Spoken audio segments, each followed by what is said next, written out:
Antes de iniciar este detallado informe sobre el virus ébola, quiero advertirles que será movilizador en contenido. No pretendo ser sensacionalista o encima ser censurada con este video.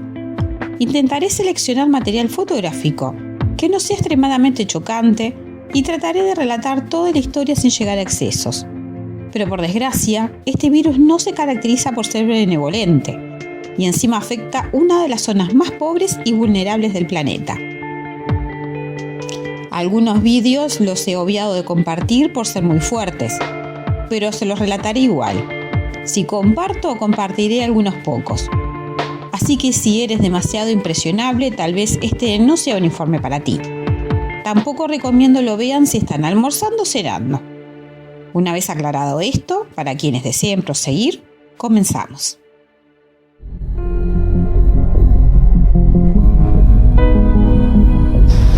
La decisión se tomó por recomendación del Comité de Emergencia de la OMS y luego de que se confirmaran 2 casos mortales que aumentaron la preocupación. Uno en Uganda y otro en Goma, una ciudad con casi 2 millones de habitantes y cercana a la frontera con Ruanda y Uganda. Although there is no evidence yet of local transmission in either Goma or Uganda, these 2 events represent a concerning geographical expansion of the virus. As a result of this concern for potential further spread, the committee recommended that I declare the outbreak a public health emergency of international concern, FIC, and I have accepted that advice. La Declaración de Emergencia de Salud Pública Internacional es una medida extraordinaria que solo ha sido emitida en 4 ocasiones. En 2009 por la gripe H1N1, en 2014 en 2 ocasiones, una por los casos de poliomielitis en 10 países de Asia y otra por el brote de ébola en África Occidental que provocó más de 11.000 muertes, y en 2016 por el virus del Zika en el continente americano. Por el momento no se ordenaron restricciones de viaje y comercio en las zonas afectadas, porque en lugar de ayudar a contener el virus, esto tendría un impacto en la economía del país y aumentaría el riesgo de propagación de la enfermedad. Closing borders could have disastrous consequences for the lives and livelihoods of the people who cross the border every day for trade, education, or to visit relatives.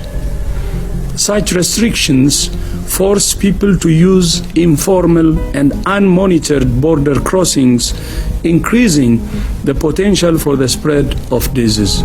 Este brote, que está a punto de cumplir 1 año, es el más letal registrado en República Democrática del Congo. Hasta el 15 de julio se tenían registrados 2.400 casos confirmados que provocaron la muerte de 1.676 personas, casi la mitad de ellos en la localidad de Butembo, que se ha convertido en el foco más preocupante de esta epidemia. A pesar de los esfuerzos que se han realizado para contener el brote y sensibilizar a la población, las organizaciones humanitarias se enfrentan a la desconfianza de los habitantes y a la violencia de grupos armados. The fight is ongoing for a full year now. And lastly, the assassination of 2 Ebola workers demonstrates the continued risks to responders due to security situation. Los expertos del Comité de Urgencia de la OMS expresaron su decepción por los retrasos en la ayuda económica para atender la situación. Por su parte, la Cruz Roja señaló que espera que esta declaratoria traiga la atención de la comunidad internacional para hacer frente a esta crisis. Corría el año 1995. Había ingresado a la Facultad de Ciencias y estaba cursando el ciclo básico. Llegó el verano y mi diversión se repartía entre salir a bailar con mis amigas los fines de semana, ver alguna videopelícula, en aquella época existía el bendito VHS, o rostizarme en la playa. Siempre me ha gustado la lectura, así que jamás bajaba a la playa sin un buen libro.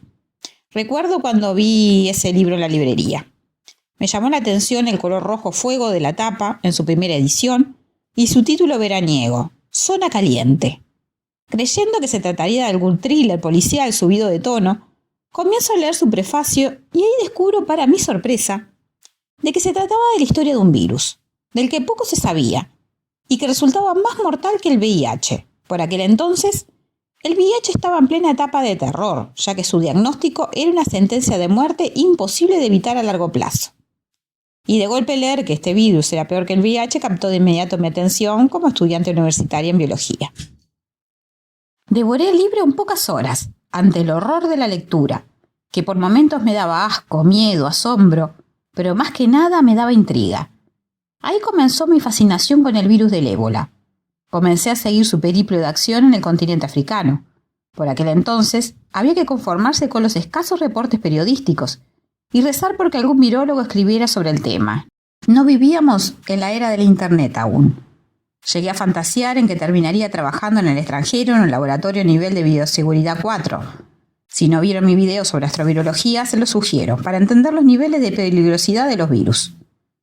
Llegué a cursar la profundización en virología, pero en un vuelco extraño del destino y de mi carrera, terminé especializándome en biología marina, por lo que mis actividades de investigación incurrieron en otros temas. Igualmente, jamás dejé de lado mi fascinación con el virus del ébola, y esas ansias de informarme sobre los avances en el estudio de ese extraño virus. Actualmente el ébola es un tema que interesa a miles o millones de personas en todo el mundo, más que nada gestores de la salud o empresas y viajeros que operan y circulan por el continente africano. Les voy a contar la historia de este virus, pero antes, y como introducción, les voy a leer la primera parte, el primer capítulo del libro Zona Caliente de Richard Preston, para que vayan entrando en el tema. Tengan en cuenta que lo que les voy a relatar es real, no ficción. Vayamos ahora de viaje al África, de finales de la década de los 70. Charles Monette era un solitario.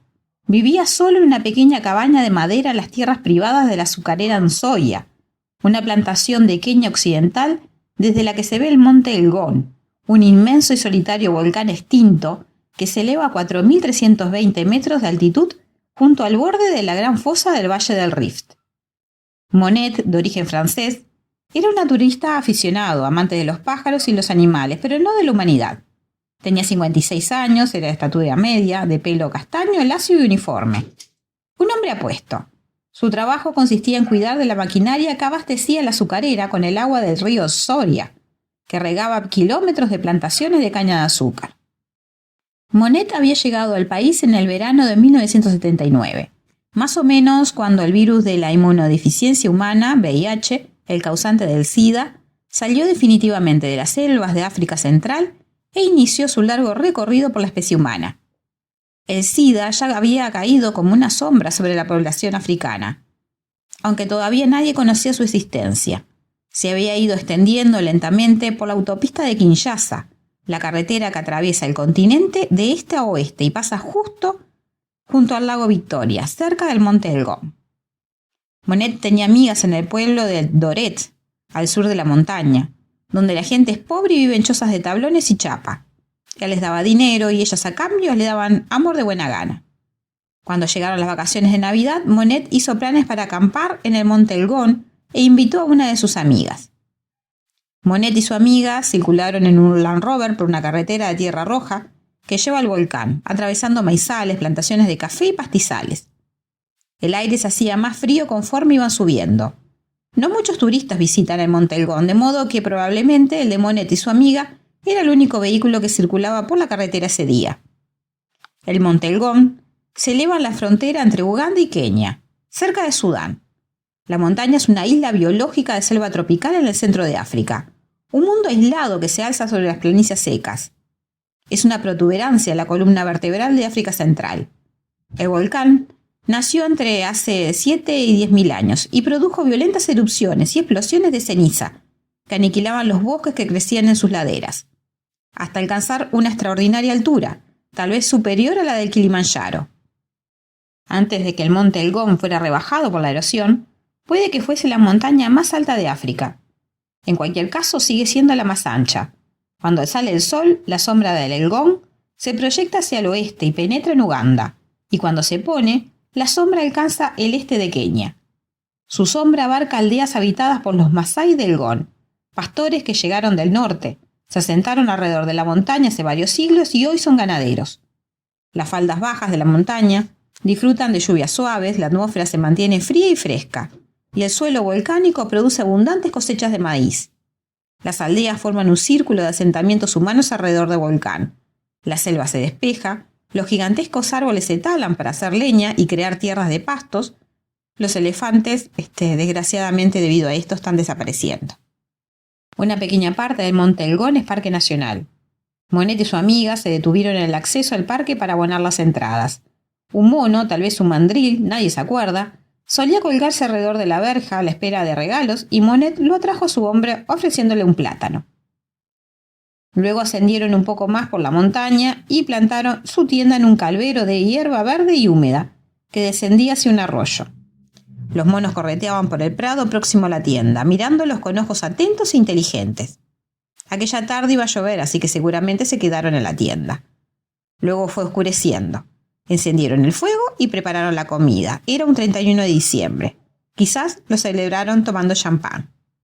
La mañana del 1 de enero, poco después del desayuno, una mañana fría por debajo de los 5 grados, Monet y su amiga ascendieron por la montaña, conduciendo por un camino embarrado, y aparcaron en un pequeño valle situado debajo de la cueva de Quitum.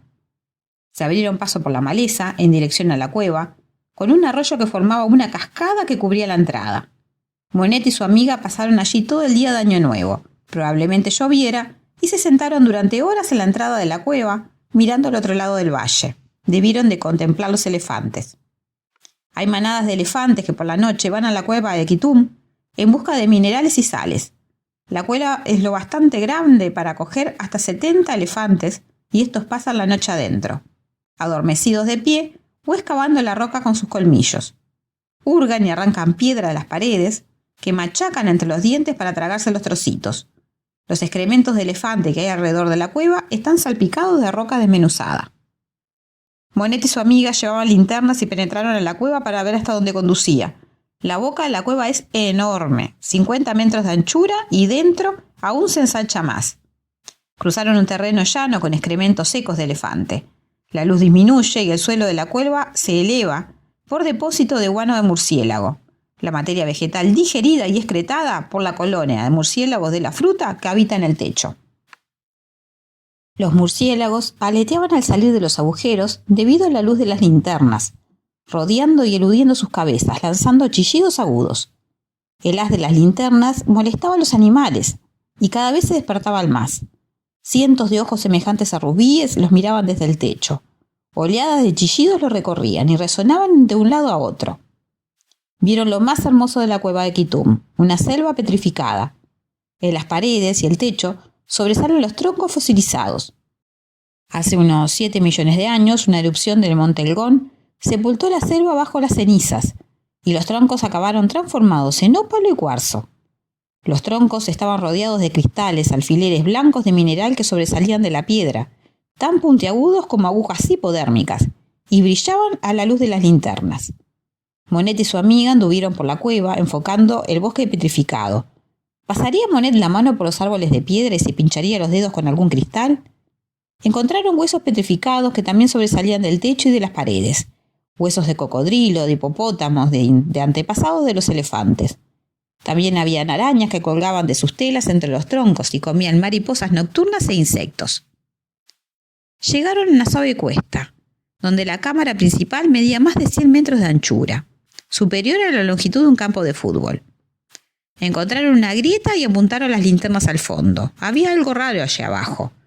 Un amasijo de materia gris y parduzca. Eran cadáveres momificados de elefantes pequeños. Cuando los paquidermos recorrían la cueva de noche, se orientaban por el tacto, palpando el suelo con la punta de la trompa, y a veces los pequeños caían en alguna grieta. Monet y su amiga siguieron internándose en la cueva, bajando una pendiente hasta un pilar que parecía sostener el techo. Estaba cubierto de acanaladuras, señales de colmillos de elefantes. Los animales habían rascado la piedra para extraer la sal. Si los elefantes continúan socavando la base del pilar, es posible que a la larga se desmorone y el techo de la cueva de Quitum se hunda. La mujer estuvo desaparecida durante varios años tras aquel viaje al Monte Elgón con Charles Monet. Luego, de imprevisto, reapareció en un bar de Mombasa, donde ejercía de prostituta. Un médico keniata que había investigado el caso Monet fue por casualidad a tomar una cerveza a aquel bar. Trabó conversación con ella y mencionó el caso de Monet. Se quedó pasmado cuando ella dijo: «Sé de lo que habla, soy de Kenia, soy la mujer que iba con Charles Monet». Él no le creyó al principio, pero la mujer le contó la historia con tanto detalle que lo convenció. Después del encuentro en el bar, la mujer se desvaneció en los populosos barrios de Mombasa. A estas alturas es probable que ella haya muerto de sida. Charles Monet, luego de ese paseo al Monte Elgón y a la cueva de Quitum, regresó a la casa de la bomba de agua. Iba todos los días al trabajo recorriendo a pie los campos de caña quemados, admirando la vista del Monte Elgón. Mientras tanto, algo se multiplicaba en su organismo. Una forma de vida había colonizado a Charles Monnet y comenzaba a replicarse.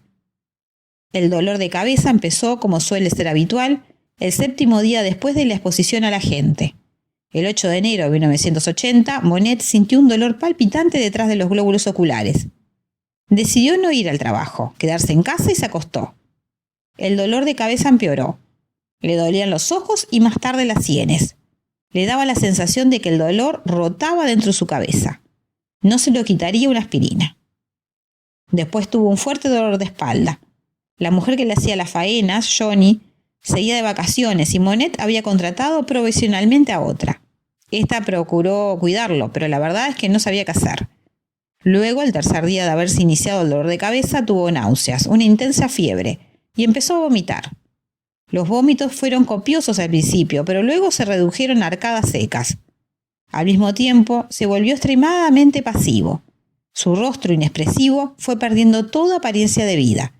Tenía los ojos saltones, la mirada fija y los párpados algo caídos, lo que le confería un aspecto extraño. El cutis se le fue poniendo amarillento y comenzaron a salirle manchas rojas y brillantes. Empezaba a parecer un zombi. Su aspecto asustó al asistente provisional, que no comprendía la transformación de aquel hombre. A Monnet le cambió la personalidad, se volvió hosco, resentido, colérico y parecía haber perdido la memoria. Respondía a las preguntas, pero no parecía saber demasiado bien dónde se encontraba. Como Monnet no acudía al trabajo, sus compañeros se inquietaron y al final fueron a su cabaña a ver si le pasaba algo. Cuando vieron a Monnet pensaron que necesitaba ir al hospital, dado que estaba muy desmejorado y no podía conducir. Un compañero lo llevó al hospital privado de la ciudad de Kisumu, a orillas del lago Victoria. Los médicos lo examinaron, pero no encontraron explicación a lo que estaba ocurriéndole en los ojos, el rostro y la cabeza. Pensando que se trataba de alguna infección bacteriana, le inyectaron antibióticos, pero estos no surtieron el menor efecto. Entonces aconsejaron trasladarlo a Nairobi, al mejor hospital privado de África Oriental. Las líneas telefónicas apenas funcionaban y no parecía necesario dar aviso de lo que enviaban. Monnet todavía podía andar y parecía valerse para viajar solo. Tenía dinero y entendió que debería ir a Nairobi. Lo enviaron en taxi al aeropuerto y embarcó en un vuelo de Kenya Airways. Un virus caliente, procedente de la selva, sobrevive a las 24 horas que tarda un avión en llegar a cualquier aeropuerto del planeta. Todas las ciudades de la Tierra están conectadas por una maraña de rutas aéreas. Una vez que un virus entra en esta red, puede llegar a cualquier parte en un día. París, Tokio, Nueva York, Los Ángeles, a donde quiera que vayan los aviones. Charles Monnet y la forma de vida que llevaba en su seno habían entrado en esa red. El avión era un Fokker Friendship, con motores de hélice, un aparato para vuelos nacionales con capacidad para 35 pasajeros. Los vuelos nacionales que atraviesan África suelen ir atestados de viajeros y probablemente este iba lleno. Los motores zumbaban, el Friendship atravesó un cúmulo de nubes, comenzó a dar saltos y balancearse. Monnet se mareó. Se lleva a la boca la bolsa para el vómito. Tiene un espasmo de tos y regurgita algo. La bolsa se hincha. Tal vez la persona mareada mira en derredor y entonces vemos que tiene los labios manchados de algo viscoso y rojizo, con motas negras, como si estuviera masticando café molido. Tiene los ojos enrojecidos y el rostro surcado de cardenales. Los puntos rojos, que aparecieron hace varios días como manchas estrelladas, se han extendido y se unen formando zonas moradas. La cabeza se le está poniendo negra y azul. Los músculos de la cara se le están aflojando. El tejido conectivo del rostro se está disolviendo y la cara parece colgar de los huesos que hay debajo, como si el rostro se estuviera separando de la calavera. Abre la boca y el vómito prosigue interminablemente. No se detendrá, sino que el hombre seguirá echando líquido mucho después de habérsele vaciado el estómago. La bolsa para el mareo está llena hasta el borde de una sustancia llamada vómito negro. El vómito negro no es en realidad negro, sino un líquido de dos colores, negro y rojo, una mezcolanza de glándulas acritranados y sangre arterial. Es una hemorragia y huele a matadero. El vómito negro está cargado de virus y es sumamente infeccioso, mortalmente caliente, un líquido que asustaría a un especialista en riesgos biológicos militares. El olor del vómito invade la cabina de pasajeros. La bolsa para el mareo rebosa vómito negro, así que Monnet la cierra y dobla el borde. La bolsa está hinchada, amenaza con desbordarse y Monet se la entrega a una azafata. Cuando un virus caliente se multiplica dentro del organismo huésped, puede saturar el cuerpo desde el cerebro hasta la piel. En ese caso, los especialistas militares dicen que el virus ha sufrido una amplificación extrema. Nada que ver con un resfriado normal.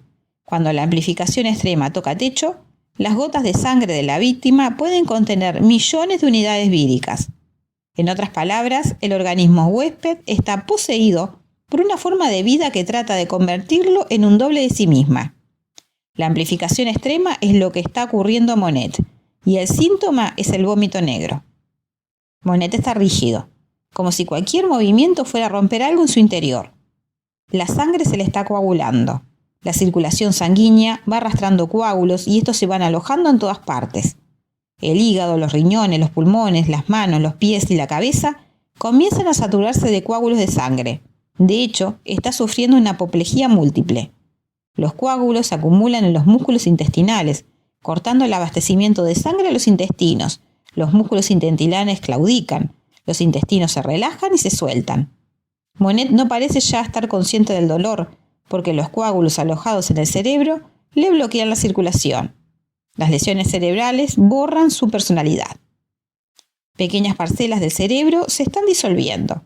Las funciones superiores de la conciencia son las primeras en sucumbir, quedando vivas y en funcionamiento las partes profundas del cerebro, el primitivo cerebro reptiliano. Podría decirse que quien era Charles Monet en realidad ha muerto. El ataque de vómito parece haber roto algunos vasos sanguíneos de la nariz. La sangre le emana por las ventanas nasales. Un líquido arterial, brillante, le chorrea por labios y mentón.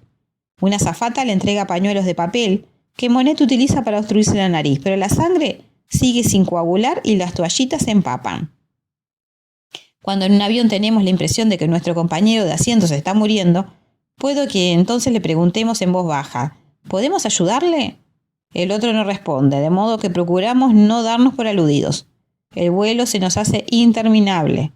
El Friendship zumba entre las nubes y Monet se hunde en el asiento. Tiempo después, el avión toma tierra en el aeropuerto internacional Jomo Kenyatta. Monet se despierta, puede andar todavía, desciende tambalándose.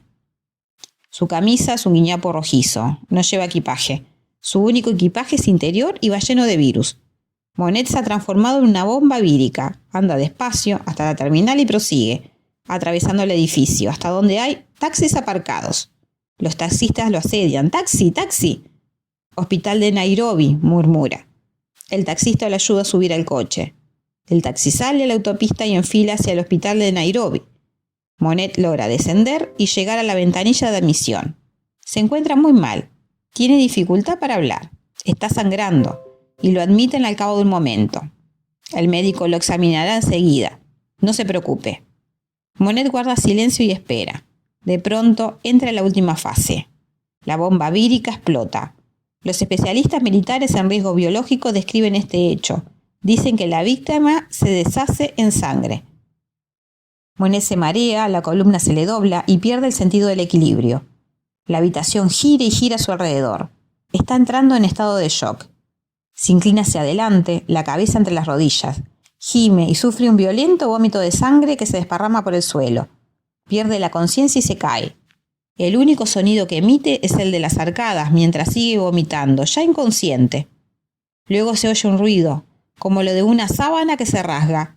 Es el que produce los intestinos cuando el esfínter se abre y expulsa sangre por el ano. La sangre va mezclada con revestimiento intestinal. Se ha desprendido de las tripas.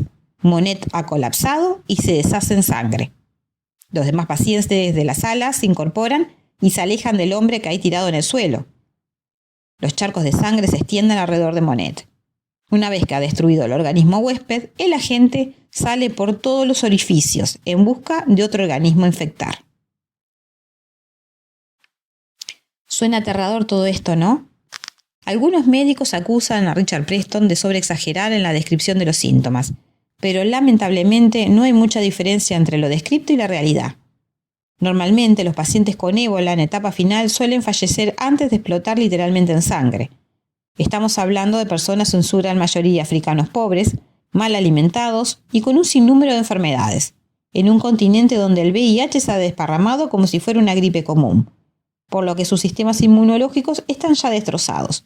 No necesita el virus del ébola actuar mucho para terminar de matarlos. El ébola es también llamada fiebre hemorrágica y no necesito, luego de lo leído anteriormente, dar más detalles de que la hemorragia suele ser masiva. El primer brote documentado de ébola ocurrió en el año 1976, simultáneamente en Zaire y Sudán, zonas que hoy pertenecen a la República Democrática del Congo y a Sudán del Sur respectivamente, donde se detectaron 3.418 casos y hubo 2.830 muertos, teniendo esta epidemia una tasa de mortandad del 83%. Este brote fue causado por el virus ébola Zaire, una de las cepas epidémicas más mortales de la historia. Los brotes de fiebres hemorrágicas virales suelen tener una tasa de mortalidad de entre 41 y 92% de los infectados, o sea, la tasa de mortandad es muy alta. Nunca se pudo determinar fehacientemente quién es el huésped intermediario que transmite el virus al ser humano, pero se ha llegado a suponer podrían ser murciélagos frugívoros. La distribución geográfica de los helavovirus parece coincidir con la distribución de determinadas especies de murciélagos, los cuales no atacan al ser humano, ya que se alimentan de frutas, pero desgraciadamente el ser humano los atacan a ellos para comerlos. En la mayoría de las regiones de África, todo lo que nade, camina o vuela va para la olla. Como la vida allí es bastante básica, no se suele cocinar bien la carne que se consume, sin contar el mantener una buena higiene de manos y de la zona de cocina, mientras se preparan los alimentos, así que la contaminación alimenticia se da muy fácilmente. El animalito no tiene la culpa. Me molesta mucho la gente que tenga miedo o sienta asco de los murciélagos. Son seres hermosos e increíbles. Quería acotar esto antes de seguir con este informe. Increíblemente, este virus puede atacar también a primates. Ataca al mono, al gorila y al chimpancé, ocasionando su enfermedad y muerte. Como los aldeanos también se alimentan de monos, es fácilmente transmisible el contagio de los primates al hombre.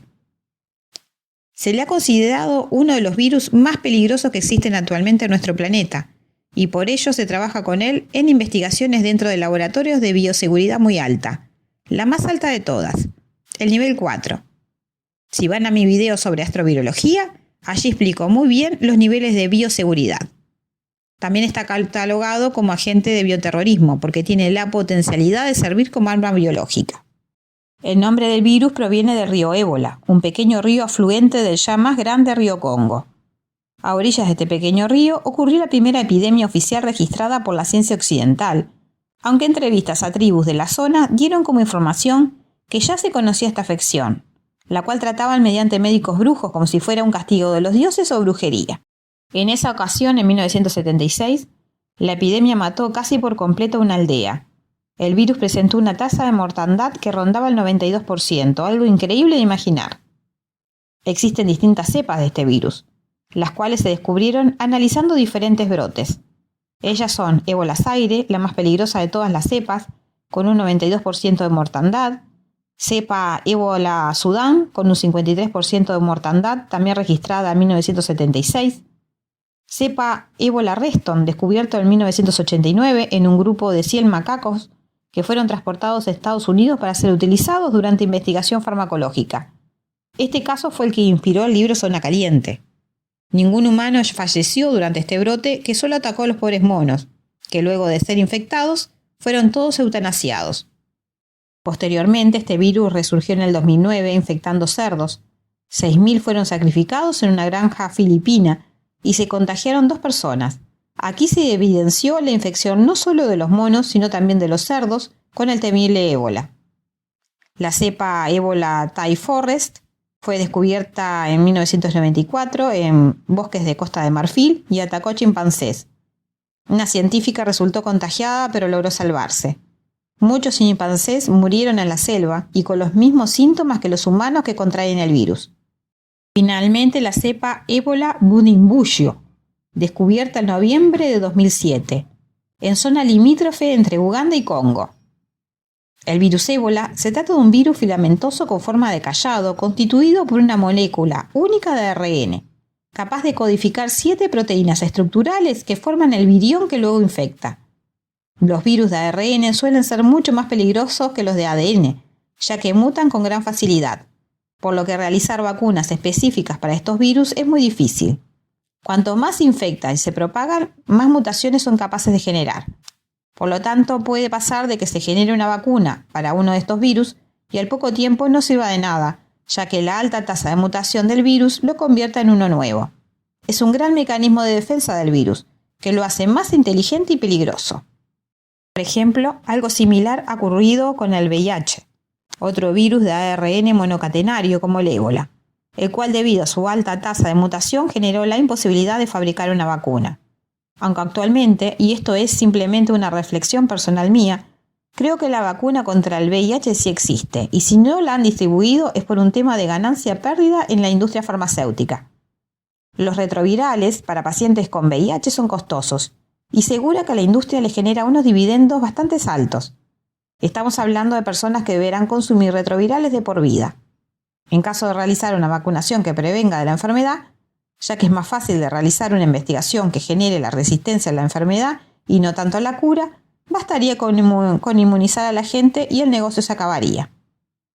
Otro comentario que voy a hacerles de paso sobre el HIV es que se habla mucho sobre una conspiración en el tema y que algunos médicos y científicos dicen la enfermedad en realidad no existe porque el virus jamás existió, que simplemente fueron enfermedades del sistema inmunológico que sin manera de etiquetarlas en algo concreto, las metieron a todas bajo el paraguas del supuesto VIH.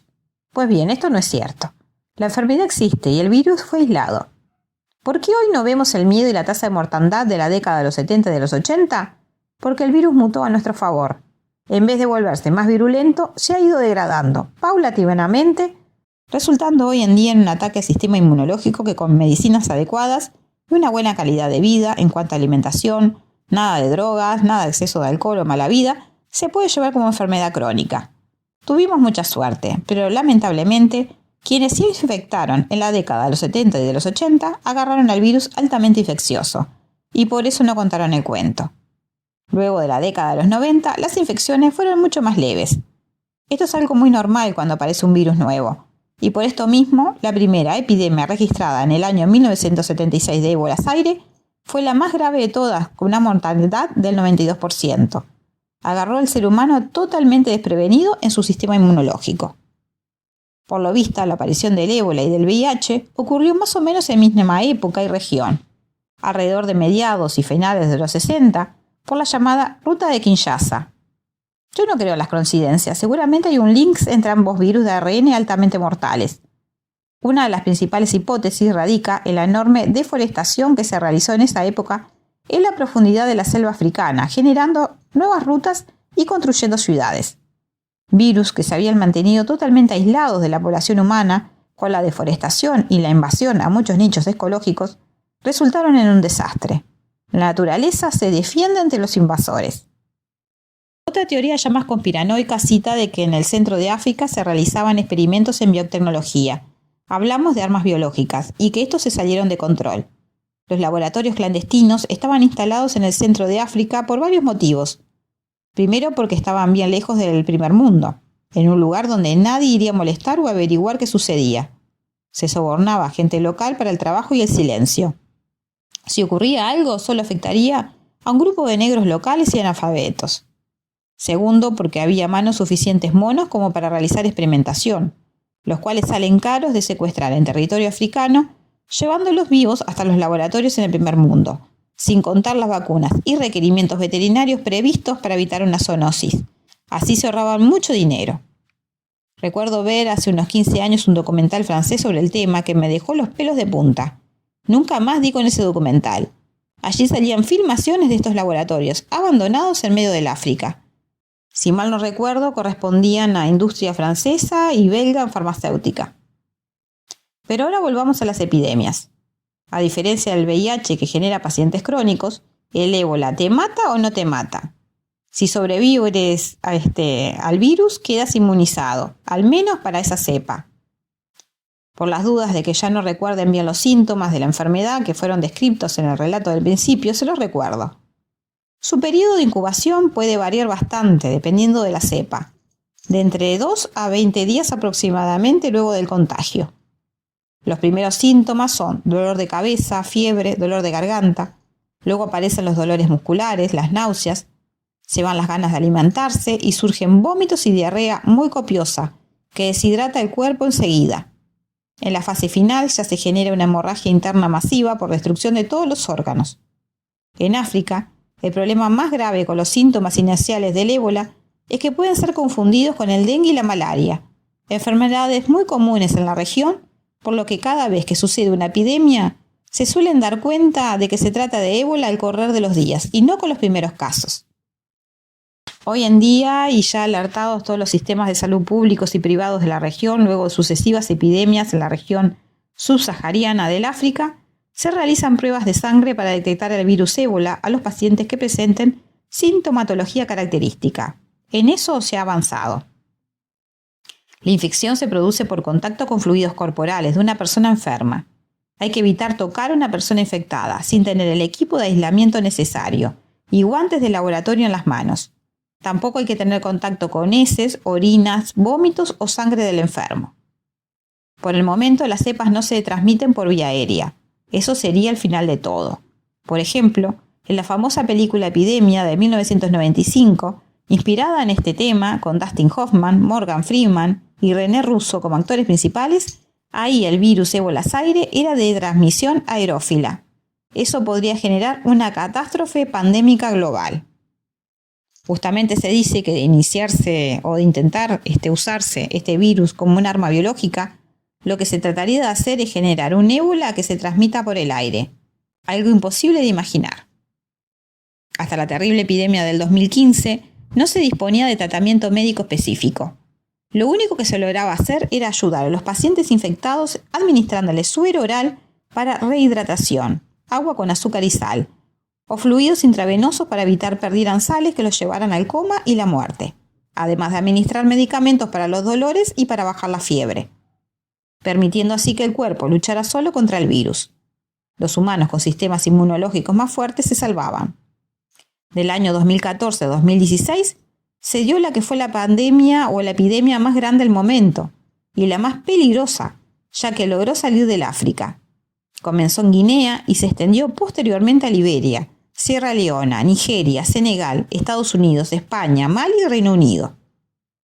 La tasa de mortandad alcanzó el 70% de los infectados, fue muy alta. El paciente cero, al parecer, fue un niño de Guinea de 2 años, el cual falleció 4 días después de mostrar los primeros síntomas.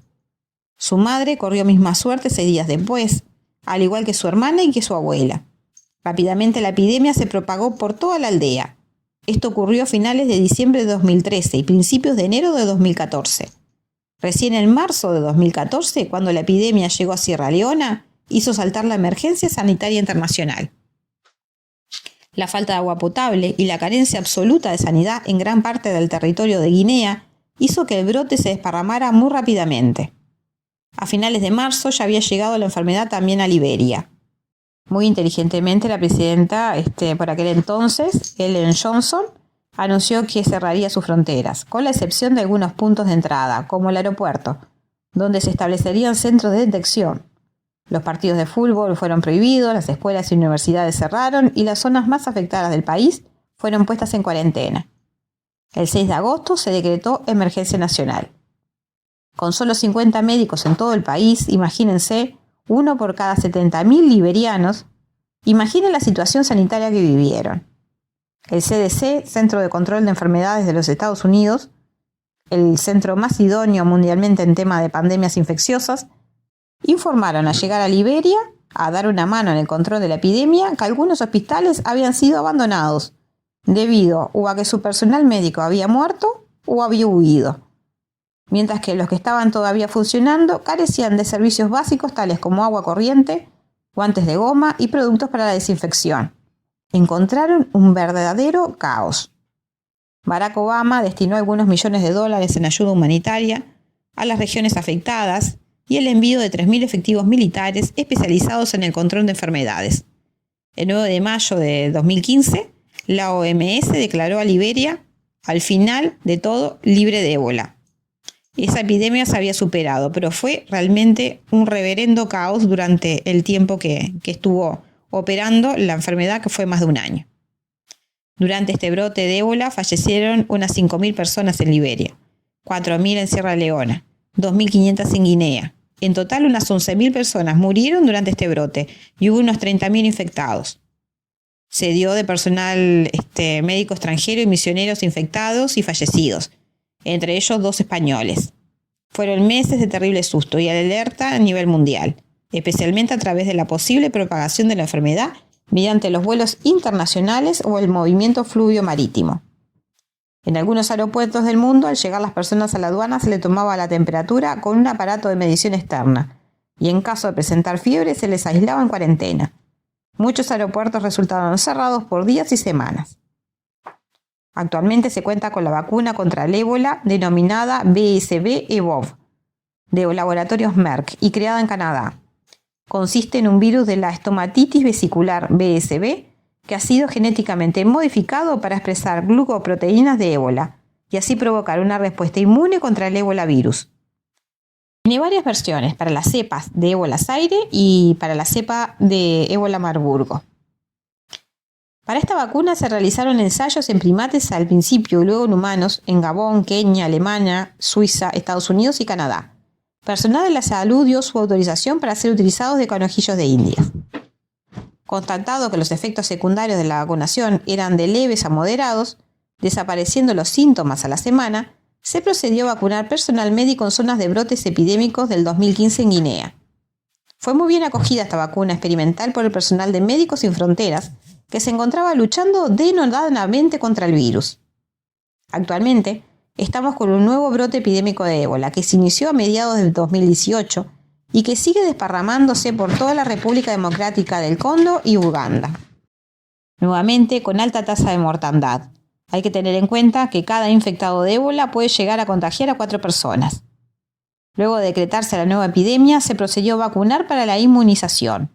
Tener en cuenta que la vacuna no es para curar, sino para inmunizar. O sea, no se puede hacer nada por la persona enferma, salvo tratamiento paliativo. O que se le vacune en el primer estadio de la enfermedad, complementando el tratamiento con un supersuero que está dando resultados. El problema mayor con la administración de esta vacuna es que requiere estar a muy baja temperatura y estamos hablando de zonas tropicales carentes de servicios básicos como freezers y muchas veces ni siquiera tienen electricidad, por lo que mantener las vacunas viables para su uso se vuelve muy complicado. El costo de las vacunas es importante, por lo que se debe juntar el dinero por varias vías a nivel internacional. Ronda en este momento el plan de vacunación en la República Democrática del Congo la friolera de $26 millones y el stock de vacunas disponibles no siempre es el que se necesita en volumen. Los primeros en ser vacunados resulta ser el personal médico a cargo de los enfermos, los que levantan los cuerpos y los entierran, así como el personal de seguridad que realiza tareas de control en las zonas infectadas, ya que suele desatarse un descontrol social generalizado. Mientras que la OMS sugiere no vacunar mujeres embarazadas o menores de 7 años, Médicos Sin Fronteras, que son quienes realmente lidian con la realidad de la enfermedad a diario, sí decidieron vacunarlos, ya que cuando una pandemia se sale de control es imposible luego salvar a nadie. Hasta el momento no se han establecido problemas a largo plazo con niños o embarazadas vacunadas. Tener en cuenta además de que son personas muy vulnerables debido a una pésima alimentación y a la infección de VIH. Si no los mata el ébola, seguro los mata otra peste más adelante. Literalmente esa gente tiene vidas de mierda, perdón por la expresión, pero seamos crudamente sinceros. Basta que vean las fotos o videos que muestran en qué situación viven. Para que entiendan un poco mejor la parte social de la enfermedad, les comento que en muchos de estos poblados y en algunas ciudades de hasta 2 millones de habitantes, creen que el ébola no existe, que es un invento de los blancos para robarles la sangre, y por eso no se dejan atender. Muchas veces se encierran en sus casas con su familia hasta que mueren todos. Tratan de evitar a los médicos porque desconfían de ellos, aunque sean locales. Hay mucho fanatismo religioso, con comunidades musulmanas o católicas que creen que es un designio o castigo divino y que como tal no hay que interferir. La familia se aferra a los cadáveres de sus seres queridos, propagando así mucho más la enfermedad. Pretenden realizar rituales funerarios que exponen a la difusión del virus, ya que ellos suelen despedirse besando al fallecido o tomándole de la mano. En muchos lugares han asesinado a todo el personal médico, ya que como no lograban los médicos salvar a los infectados, la ignorancia local les hizo creer que el demonio se había metido en los médicos para matar a la gente del pueblo. No permiten retirar las prendas o colchones donde dormía el infectado para ser quemados, pretenden seguir usando las cosas del fallecido aún contaminadas. Suele ir un equipo al lugar a fumigar todo con lejía, pero no siempre alcanza con esto, y no siempre los familiares aceptan que entren a los inmuebles rudimentarios donde habitan. Muchos de los que se sienten enfermos lo ocultan, porque creen que si lo niegan se van a curar solos, y eso genera más infectados. En las grandes ciudades fallece gente en la calle, y el resto de los transeúntes entra en crisis, ya que temen acercarse y contagiarse. Hasta que no vienen a levantar el cuerpo y desinfectar, se forman hordas de gente alrededor que miran el cadáver con susto. Muchas veces se llevan cuerpos dentro de bolsas para cadáveres pensando están muertos, y aún están vivos. He visto vídeos de cuerpos en bolsas apilados donde alguno aún se mueve. La mayoría de los enfermos que llegan a la puerta de los hospitales lo hacen desnudos de la cintura para abajo, debido a las descomunales diarreas. Y allí quedan tirados, a veces ni los conductores de la ambulancia se animan a bajarlos. Solo le abren la puerta y estos caen. Allí quedan a veces durante horas hasta que son asistidos. La gran mayoría de las veces para meterlos en una bolsa, rumbo a una fosa o al crematorio. Cuando infectados escapan de un hospital son denunciados y perseguidos por hordas de gente furiosa. Y si no acatan la orden policial de regresar al hospital, la policía abre fuego contra ellos, generando salpicaduras de sangre infectada que contamina a la gente alrededor, generándose terribles desbandes. Vi muchos de estos casos filmados en Liberia durante la epidemia de 2014. Y no crean que si te salvas del ébola sos muy afortunado, ya que la ignorancia de la gente hace que quien estuvo infectado de ébola se convierta en un paria, un rechazado de la sociedad. Luego de sobrevivir a la enfermedad, solo se puede contagiar durante 9 meses a través de fluidos corporales en una relación sexual, más que nada a través del semen, pero no de otra forma. El desconocimiento generalizado de la población en cuanto a la enfermedad provoca que al llegar un sobreviviente de ébola a su casa, sea rechazado por su propia familia y hasta por su comunidad. No los aceptan de nuevo y deben huir a otras regiones donde no los conozcan. Madres tiran a sus hijos a la calle, se pierde el trabajo, etc. Les tiran sus pertenencias a la calle y los obligan a marcharse. A esas familias no les importa el destino de esa gente, para ellos ya están muertos.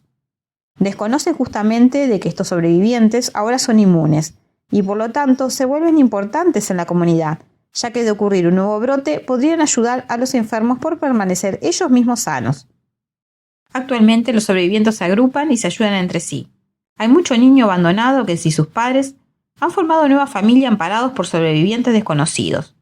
Vi el caso de un periodista que luego de ser rechazado por su familia, sin poder regresar a la universidad y teniendo que trabajar en changas, se hizo cargo de varios niños que vagaban por la calle de Liberia sin recibir ayuda alguna por ser parias, hijos de fallecidos de ébola.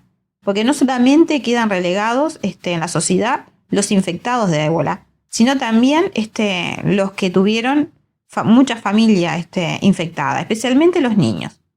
El primitivismo es algo muy común en esas sociedades pobres e ignorantes, y la vida allí no vale nada. Espero este informe les haya aclarado un poco más el panorama sociocultural y médico de esta virosis, y a estar atentos, porque en el peor escenario posible, una pandemia mundial podría llevar a la muerte de millones de seres humanos si un virus de estos se vuelve aerófilo para el contagio con una mortandad del 90%, y la vacuna experimental que tenemos al momento no llegara a surtir efecto o no contáramos con las suficientes dosis para inmunizar a nivel mundial durante una epidemia. El escenario es posible. Les voy a mantener informados sobre este brote de ébola en sucesivos informes. Un pastor evangélico que viajó en autobús desde una zona afectada por la epidemia de ébola en República Democrática del Congo es el primer caso confirmado en Goma, una ciudad con más de 2 millones de habitantes. El caso es preocupante porque Goma se encuentra en la triple frontera entre Congo, Ruanda y Uganda, por lo que el riesgo de propagación es mayor. And finally, the identification of the case in Goma could potentially be a game changer in this epidemic. Goma is a city of 2 million people near the border with Rwanda and is a gateway to the region and the world. Las autoridades sanitarias confirmaron que el hombre afectado estuvo varios días en la localidad de Butembo, una de las más afectadas por este brote y en la que se han registrado casi la mitad de los 1.600 muertos registrados desde agosto. El pastor predicó en 7 iglesias y presentó los primeros síntomas el 9 de julio. 3 días después emprendió el viaje de regreso a Goma. En su recorrido pasó por 3 puntos de control sanitario en los que a todos los pasajeros se les toma la temperatura y en cada uno dio información falsa para ocultar su identidad. Finalmente, al llegar a Goma, acudió voluntariamente a un centro de salud y posteriormente fue transferido al centro de tratamiento de ébola de la ciudad, donde los análisis que se le practicaron dieron positivo por esta enfermedad. Moi, en tant qu'habitant de la ville de Goma, ça me fait vraiment peur au ventre. J'ai vraiment très peur d'être au courant que Ebola vient de frapper la ville de Goma. Après que la maladie est frappée Beni, la maladie est frappée parce qu'on avait aussi entendu un cas d'Ebola, c'était à Idjwi, mais comme déjà ça frappe déjà la ville de Goma, ça me fait vraiment peur au ventre. Je ne sais pas comment on devrait vraiment survivre dans cette ville de Goma. Tanto el conductor del autobús como los 18 pasajeros que viajaban en él ya fueron localizados y serán vacunados. El Ministerio de Salud informó que la ciudad está preparada para evitar la propagación del virus, ya que cuenta con 3.000 trabajadores de salud bien capacitados. El combate a la enfermedad se ha complicado debido a la incredulidad de la población y a los ataques contra los centros de tratamiento, ya que hay grupos que aseguran que se trata de un virus introducido a propósito por extranjeros. Just when we start to get control of the virus in one area, it appears in another. And violence and insecurity continue to undermine the response. We're dealing with one of the world's most dangerous viruses in one of the world's most dangerous areas. Las autoridades pidieron a los residentes que mantengan las medidas de prevención, que son muy simples: lavarse las manos, evitar saludar de mano y usar desinfectante en oficinas.